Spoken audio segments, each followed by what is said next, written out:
Today I'm going to show you how to beat the Sunless Cell Nightfall on Grandmaster difficulty to 1. Obtain this exclusive limited time emblem, which you can only obtain by beating the Sunless Cell Nightfall from now until April 29th at reset, and 2. So that you can farm some God Roll Adept Palindromes this week while there is currently double Nightfall loot, meaning you get 2 drops per run, so that you can farm out the best rolls like Explosive Payload along with Magnificent Howl, or Rolling Storm, or Master of Arms. So step 1, I'm going to show you what builds you're going to want to take into this Grandmaster Nightfall, both for ease of use if you're just trying to run it once to get the emblem, and for speed if you're trying to farm this out multiple times to get a ton of Adept Palindromes. And like I said, anyone can pull off these loadouts and strategies. I'm going to show you exactly how to do everything in this strike. So you're going to want to make sure that you want to have at least one Titan in your fire team on pure arc. We're going to go with Thunder Crash, Rally Barricade, whatever melee you want. I like Thunderclap, but you could go Seismic Strike if you would prefer.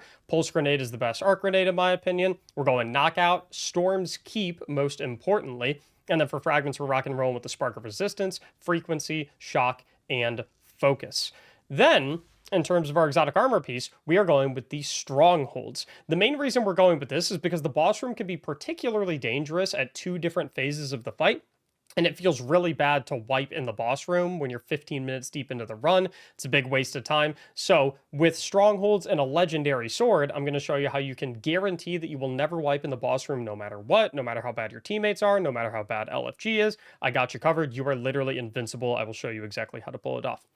As far as our other 2 weapons, we are going with a fusion rifle in the kinetic slot, in the top slot, whatever you want, both for its unstoppable champion stunning capabilities and the fact that it synergizes with particle reconstruction to do absolutely nutty damage.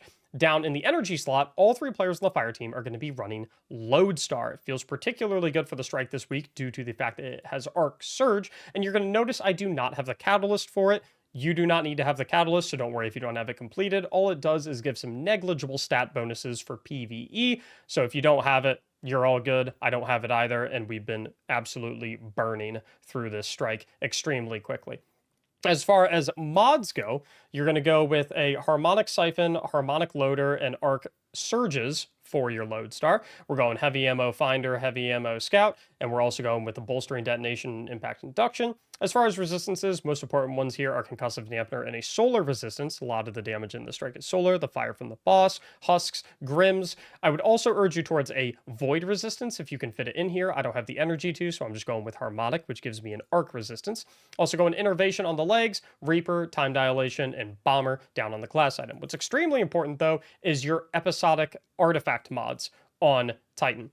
Like we said, every single person on the fire team is going to want to be running Unstoppable Fusion with Particle Reconstruction, and since all 3 of us are running Lodestar, everyone on the team is also going to want to be running Beam Medic so that you heal when you get Rapid Trace Rifle Final Blows, and Harsh Refraction so that your Trace Rifles do more damage to targets that are afflicted by Elemental debuffs. Reminder that Lodestar can apply Elemental debuffs as well. I'll show you how to do that in a bit.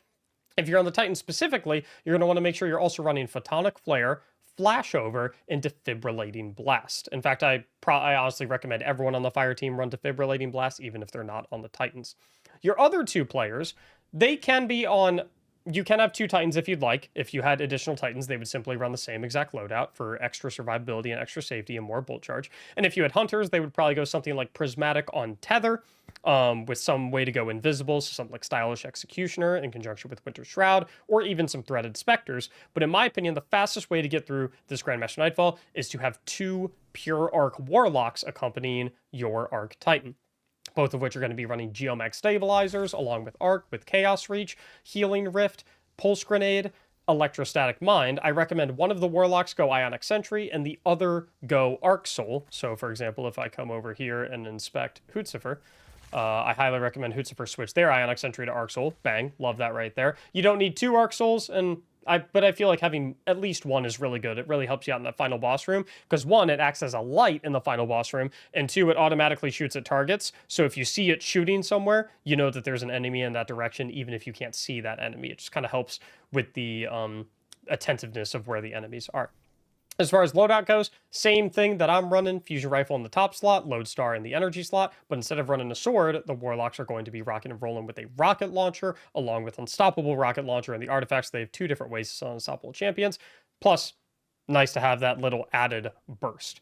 As far as the fragments for Warlock, Discharge, Resistance, Frequency, and Shock are what I have found works best. Pulse Grenade, Ball Lightning are going to be your other basic abilities. So now I'm going to fly in, and hopefully we can show off how to burn through this Grandmaster in anywhere from 15 to 20 minutes so you can get those double Palindrome drops as quickly as possible. While we're flying in, I do want to mention that as far as the emblem specifically goes, if you complete this strike on Grandmaster difficulty or any difficulty, and you do not see the emblem on your account, do not panic. You will not have the emblem on your account immediately after completing this Grandmaster Nightfall. If I come back over here into the TWAB, you'll notice right below, Bungie said granting this one will require a bit of time on our side as we need to collect the data of everyone that completes a Sunless Cell Nightfall from April 22nd to April 29th. But once we have it, it will be yours. So you will not get the emblem immediately after completing the strike, but don't panic. It will show up on your account eventually. Don't know exactly when yet, but it will be there. Also want to mention, if you're struggling with this strike or you're struggling to find teammates to do this with, Discord server linked in the description below. You can go in the LFG channel in there and find teammates who have seen this exact same guide video, know all the exact same loadouts, and know the exact strategies. Or you can come to our stream, twitch.tv/Mactics, where we are going to be doing carries of this Nightfall literally all week, probably with exception to Wednesday. Might be playing the Marathon Alpha a little bit right there. So for the start of the strike, we're going to pull up over here on the left side. All we really care about is this unstoppable ogre, and I highly recommend everyone on the team be like playing right next to each other the entire time, just so that everyone can take advantage of the bolt charge of the barricade. As you can see, it allows you to shred through enemies pretty quickly with just primary ammo. Also allows the Warlock to put down the rift so that everyone can get arc souls, and just further allows you to shred down everything. Once that ogre is dead, you can kind of skip past everything else and continue on towards the next pack of enemies where we're going to find another ogre.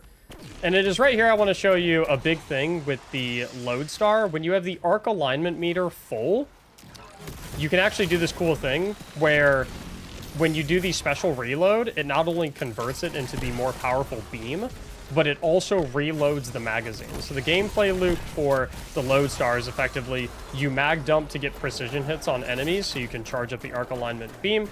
And then as your mag size is low, while you have the arc alignment beam ready to go, you hold R, that reloads you into the 75 bullets, puts your mag completely back, and you get the empowered beam. When it comes to playing with the empowered beam, the hip fire will jolt targets, which is really nice for not only applying jolt to them because it does more damage to them, but also to give them an arc debuff so that our harsh refraction artifact mod is going to allow our trace rifle to do even more damage.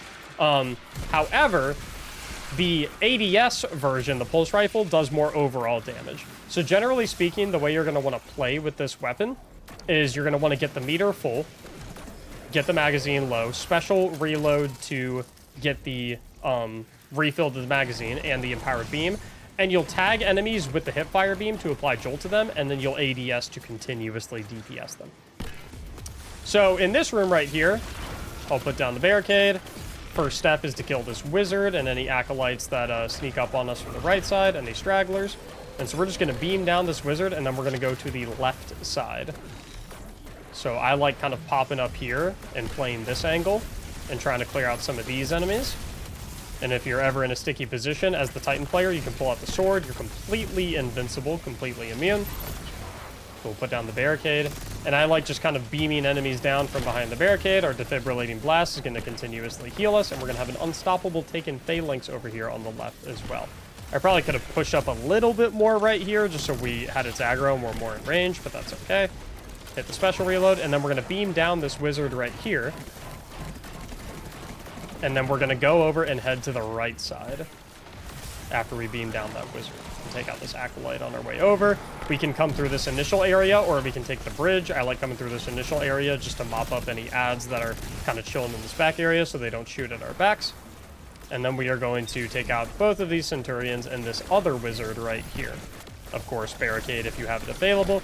This wizard's really easy to take out, though, because they don't really shoot back at you. And then we're going to sprint all the way down this hallway, and we're just going to smoke this final wizard right here. We don't care about any of the other ads, because once you smoke all three of the wizards, this door opens, and you can go ahead and continue. There's no other champions that you have to worry about. You don't have to kill any of the other ads. You're just wasting time if you're sitting in there killing ads, so we're just going to keep on going. If you are on the Titan, by the way, love using an eager edge sword. Just allows you to get through some of these areas a little bit more quickly. Feels really good. Once you get to this area, we're going to post up with our barricade right here and kill the 3 enemies down below us. Especially the Centurion. And you are going to want to be mindful of the invis snipers that are kind of chilling down here. Once these acolytes are dead, though, I like running down this staircase and pushing up a little bit so we're more in range of the invisible snipers. So we can push up a little bit here. I love playing these boxes. It'll also spawn an additional set of enemies that spawns when you get close enough, of which will be an unstoppable champion up top in the middle. But playing from here just lets you really mop up those snipers that otherwise would be a large threat. Kind of get really close range to them. So there's the unstoppable champion that we were worried about. A lot of stuff going on. But when you're behind this barricade, plus you have a healing rift, plus everyone has defibrillating blast, no one's ever dying no matter what. Once we get to this stage, every single person will want to kill all of the Grims on the left and right sides. And then you'll actually want to split your team up. Send one person to one of the sides to take out one of the Blights, and then your other players to the other side. So as you can see here, I'm getting ready to go over on left side.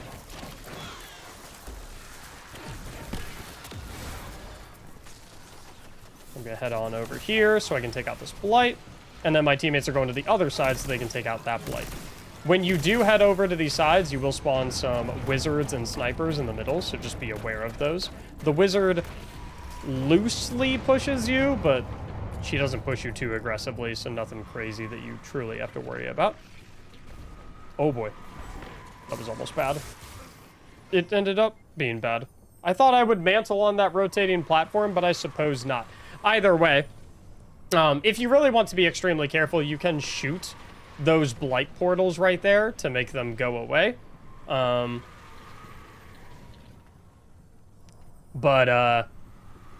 mean, normally they're not problematic, but of course in the one run that I'm trying to record a guide video, I get completely mopped up by them. So, my bad. But if you have a fusion rifle, I think like 2 bursts from the fusion rifle, 3 bursts maybe will take them out.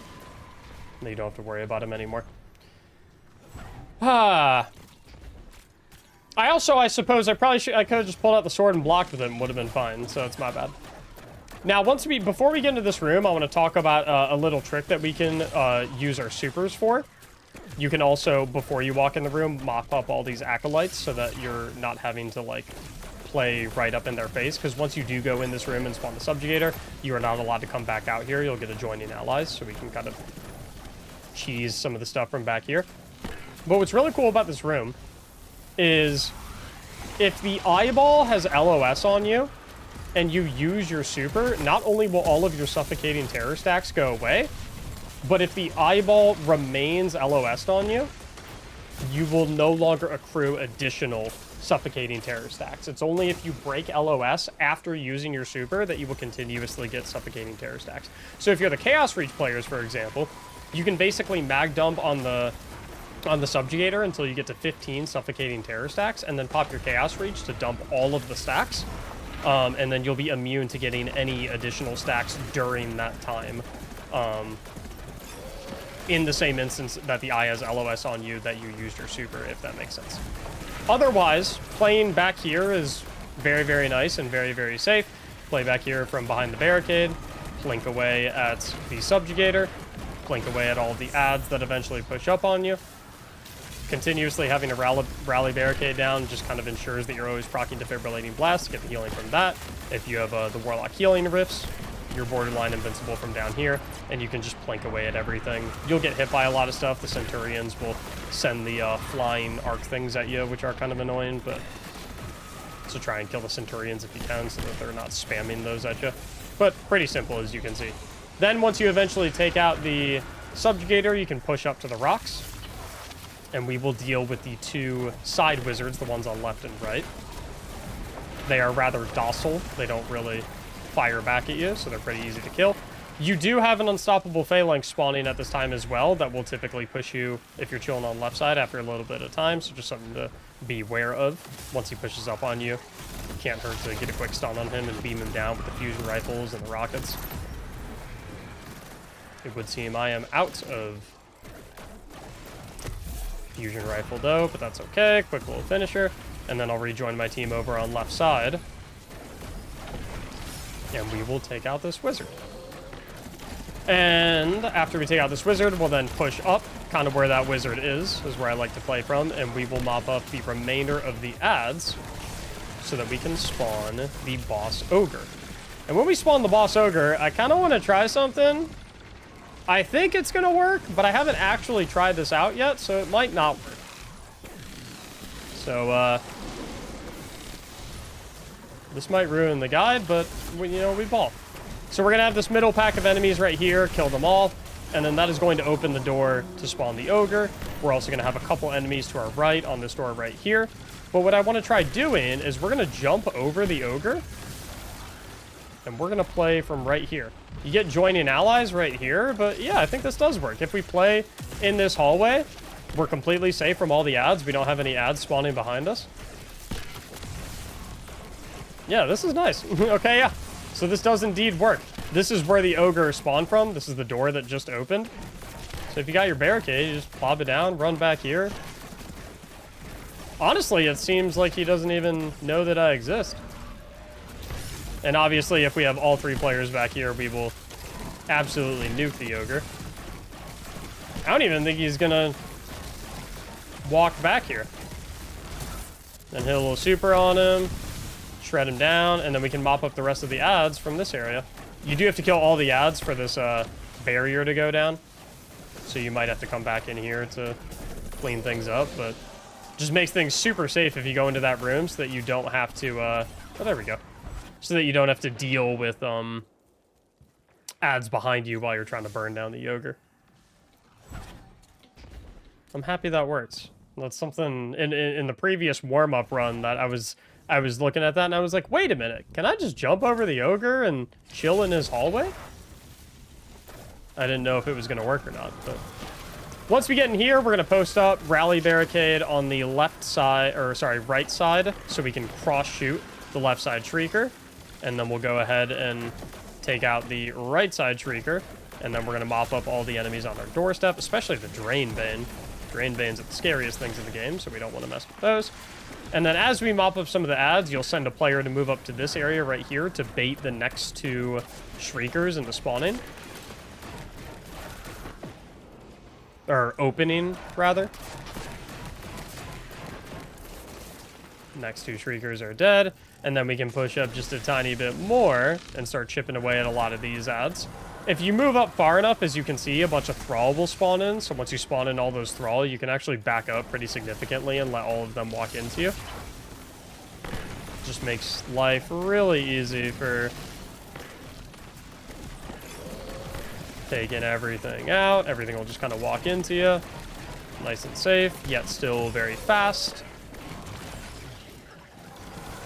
And then we'll take out this middle Shrieker once we push up a little bit, making sure we kind of chill on the right side so that he doesn't smoke on us.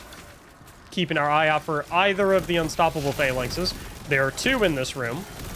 One hangs out in the back right, the other in the back left, but they will push up on you if you do somehow get aggro of them. So just keep an eye out for that. We do need to kill both of them for platinum as well. We'll take out that Shrieker right there. And then we actually only need to kill one of the two Warden enemies to be able to progress the strike. We do not need to kill both of the tanky boss Vandals. So we're gonna push up on this left side since we already have the left side Shrieker dead. And I'll just plop down Rally Barricade for Defibrillating Blast. He does have a Phalanx making him immune. So we'll kill the Phalanx real quick. And then we're just using supers on this guy, jolting him with the Lodestars. Again, only need to kill one of these dudes. And feel free to use your supers here. And on the upcoming part in the bridge.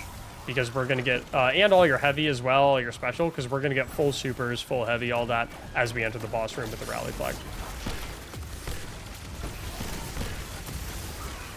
So we're gonna fry everything. Saving a Chaos Reach is particularly nice for this bridge area as well, with all the Grims. Not Grims, sorry. I mean, there are Grims, but for the Husks, rather, is what I meant to say. We have a man down, so Golden can go ahead and take care of him. I'll hang back and take out all these Grims.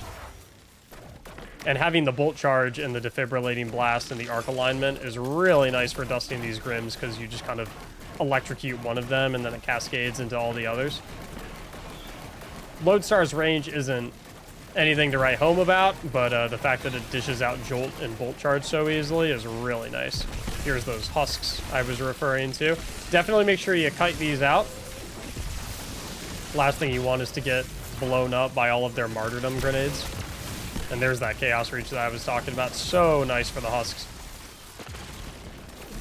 You can also, if you want to, as the Titan, you can walk up and just kind of like sword block and soak up everything. I hope we have a melee for... I'm gonna try something. I can't believe that works. I kind of can't believe it works. A little bit of a risky play, but it paid off. Yeah, we'll just T-crash that singular husk, because like I said, we get a rally flag right here. Now, the number one thing that is really important for this boss fight is save your supers until phase 2. You do not need your supers to do anything in phase 1. Save them for phase 2. Put our rally barricade down right here. Tag him up. Hit him with the beam. And then once you get him to about a quarter of his HP, he'll go ahead and spawn the 3 wizards around the arena. We're just going to run around, careful of the thrall. These wizards don't really fight back, though. So you can just kind of rush them. Oh, boy. They fight back a little bit, but they are pretty docile. So you can kind of rush them without being too concerned. Kill all 3 of them, and then we can go back to killing the knight. Just be aware of any thrall that spawn. I believe we get additional thrall at 50% HP. And this will contain some curse thrall as well. You can see their heads glowing. But like I said, having an arc soul is really, really nice, because your arc soul is just kind of going to automatically shoot at all the thrall for you. Then we're going to burn down the boss a little bit more. Once he goes immune, we're going to have 3 wizards. These ones will fight back immediately, and they are quite scary. So being on the stronghold and having the block, the infinite block, can be really, really nice for soaking everything while your teammates deal with them. Trying to help out Golden here a little bit. But just being like the aggro tank, like you're playing an MMO or something like that, soaking up all the damage, really, really nice. Now here's where we're going to use the supers. From the... That's interesting. There we go. From the perspective of where you fall in, you're going to have a Bane Husk that is going to spawn out of this door right here to the right of the lights right here. That is your number 1 priority. So I'm going to Thunder Crash him. Wait, I might be wrong. He might have spawned elsewhere. Either way, this is what our supers are for. We are going to triple super, literally just for the husks. The Unstoppable is not the threat here, it's the husk. Specifically the husks, whichever one has the Bane, especially if it's a Drain Bane. So honestly, as the Thunder Crash Titan, I would say your job is kind of roaming around the map and finding the Drain Bane husk, because he is the number 1 thing that can wipe your run. Also, as the Titan, this is the time where if anyone on your team goes down, your number 1 priority is to just run around holding block on your sword to get their reses for free. As long as you're looking at whatever is hitting you, you cannot die. At 50% HP, the boss is going to spawn some additional enemies. So once we get into 50%, our attention immediately turns to the spawn doors. Like I said, the husks are the number 1 priority.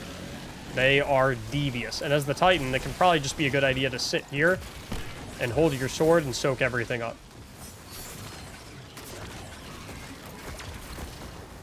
Soak the aggro of the husks, stand in front of them so they're not messing with your teammates, and then your teammates can shoot them. The husks are a bigger priority than even the Unstoppable Champion. The husks are number 1. They are what is going to ruin your run. Believe me. Once that wave of husks and Unstoppable Champion is dead, you're pretty much home free. So barricade down, rift down, let the super sing, let the Lodestar sing, and just like that, 18 minutes and 30 seconds with a couple of hiccups, we're through nice and easy with loadouts that absolutely everyone has access to and strategies that are insanely easy to execute. I hope you found this guide helpful. If you did, please be sure to leave a like on the video and consider subscribing to the channel so you can catch future guides. Thank you so much for watching, and as always, have a great day.